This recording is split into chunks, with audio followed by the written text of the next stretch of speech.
Assalamualaikum warahmatullahi wabarakatuh. Pertama-tama marilah kita panjatkan puji syukur kita kehadirat Allah yang Maha Kuasa, karena berkat karunia-Nya lah kita diberikan kesehatan sehingga kita dapat mengikuti perkuliahan pada hari ini. Yang terhormat Bapak Dr. Haji Rusman Syah MPD, Dr. Hajah Isnawati MPD selaku dosen pengampu mata kuliah IPA SD2, dan juga teman-teman yang berbahagia. Perkenalkan, saya Eliza Nurlianti selaku moderator dari kelompok 2. Pada pertemuan kali ini kami akan membawakan materi tentang gaya. Baik, sebelum masuk pada materi hari ini, saya akan memperkenalkan anggota dari kelompok 2, yaitu yang pertama ada Barlian, yang kedua itu saya sendiri Eliza Nurlianti, yang ketiga ada Fitri Augina Izmi, yang keempat ada Neti Trihodari, yang kelima ada Salviana Anissa, dan yang keenam ada Sofia Zaujah Arsyani.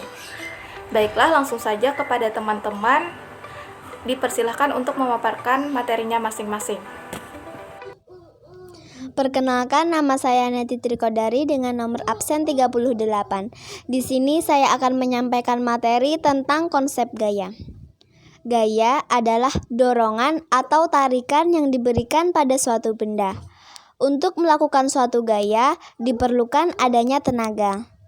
Gaya dan tenaga mempunyai arti yang tidak sama, namun keduanya saling berhubungan. Gaya tidak dapat dilihat, namun pengaruhnya dapat kita rasakan. Makin besar gaya yang dilakukan, maka makin besar pula tenaga yang diperlukan. Besar gaya dapat diukur dengan alat yang disebut dinamometer. Satuan gaya dinyatakan dalam Newton atau disimbolkan dengan huruf N besar. Sifat-sifat gaya ada 5. Yang pertama, gaya dapat mengubah bentuk suatu benda. Yang kedua, gaya dapat mengubah kedudukan suatu benda. Yang ketiga, gaya dapat mengubah arah gerak suatu benda. Yang keempat, gaya tarik-menarik antara molekul-molekul zat yang berlainan disebut adesi. Dan yang kelima, gaya tarik-menarik antara molekul-molekul zat yang sama disebut kohesi. Mungkin hanya itu yang bisa saya sampaikan. Selanjutnya akan dijelaskan oleh teman saya. Terima kasih. Assalamualaikum warahmatullahi wabarakatuh. Saya Salviana Anissa dengan nomor absen 47. Di sini saya akan menjelaskan tentang faktor-faktor yang mempengaruhi gaya.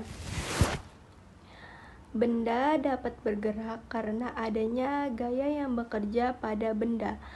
Jika tidak ada gaya yang bekerja pada benda, maka benda tidak dapat bergerak atau berubah kedudukannya. Adapun beberapa faktor yang mempengaruhi gerak suatu benda adalah adanya gaya gravitasi bumi dan tarikan atau dorongan yang terjadi pada benda. Yang pertama, adanya gravitasi bumi. Contohnya yaitu buah mangga yang jatuh sendiri dari pohonnya.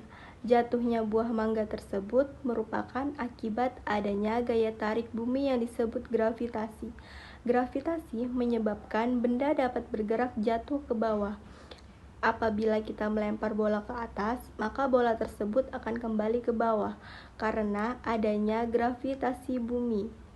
Yang kedua yaitu dorongan atau tarikan. Benda dapat bergerak karena adanya gaya yang berupa tarikan atau dorongan.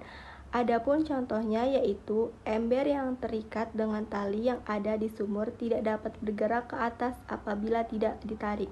Begitu pula, mobil yang mogok akan bergerak apabila ada orang yang mendorongnya. Hal ini menunjukkan bahwa tarikan dan dorongan mempengaruhi gerak benda. Benda yang didorong atau ditarik ke arah kiri maka akan bergerak dengan arah yang sama. Gerak benda yang terjadi karena dorongan atau tarikan dipengaruhi oleh permukaan tempat benda bergerak. Sekian penjelasan dari saya. Saya ucapkan terima kasih. Assalamualaikum warahmatullahi wabarakatuh. Perkenalkan, nama saya Fitri Augina Izmi, nomor absen 58. Saya akan menjelaskan materi tentang jenis-jenis gaya. Yang pertama, gaya otot. Sesuai dengan namanya, gaya otot adalah jenis gaya yang dilakukan oleh makhluk hidup yang mempunyai otot. Gaya timbul dari koordinasi antara struktur otot dengan rangka tubuh. Contoh gaya otot yaitu mengayuh sepeda, mengangkat barbel, kuda menarik pedati, mendorong mobil mogok, dan membuka pintu. Yang kedua yaitu gaya pegas. Gaya pegas ialah jenis gaya yang dihasilkan oleh sebuah pegas. Gaya pegas disebut juga gaya lenting pulih yang terjadi karena adanya sifat keelastisan suatu benda. Gaya pegas muncul karena pegas bisa merapat dan merenggang sehingga bentuknya bisa kembali seperti semula setelah terjadi gaya tersebut. Contoh gaya pegas yaitu menarik anak panah, menarik gelang karet, permainan trampolin, dan bola yang dilempar. Lalu yang ketiga ada gaya gesek. Gaya gesek yaitu jenis gaya yang muncul karena terjadinya persentuhan langsung antara dua permukaan benda. Gaya gesek adalah gaya yang arahnya selalu berlawanan dengan arah gerak benda atau arah gaya luar. Contoh gaya gesek yaitu gaya gesek ketika melangkah kaki, gaya gesek antara spidol dan papan tulis, dan gaya gesek ketika menggeser lemari. Lalu selanjutnya yang keempat yaitu gaya mesin. Gaya mesin yaitu jenis gaya yang dihasilkan oleh kerja mesin seiring berkembangnya teknologi. Mesin yang dibuat pun semakin canggih. Contoh gaya mesin yaitu mesin cuci, mesin pada mobil, mesin pada motor, dan mesin komputer.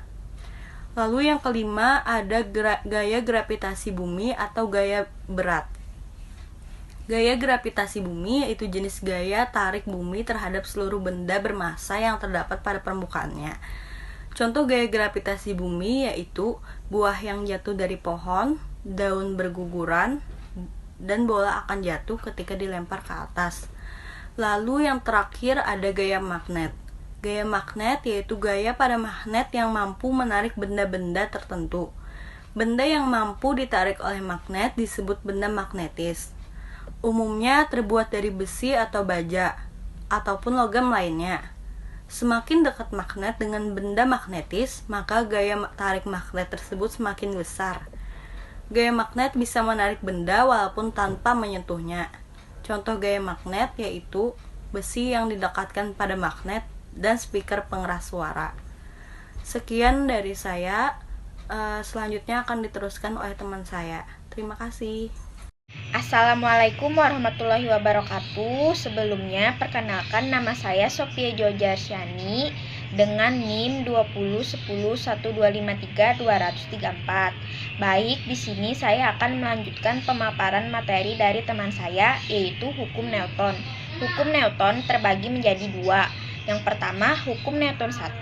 Jika resultan atau penjumlahan atau pengurangan gaya yang bekerja pada benda sama dengan 0, maka benda yang semula diam akan tetap diam, dan benda yang bergerak lurus beraturan akan tetap bergerak lurus beraturan.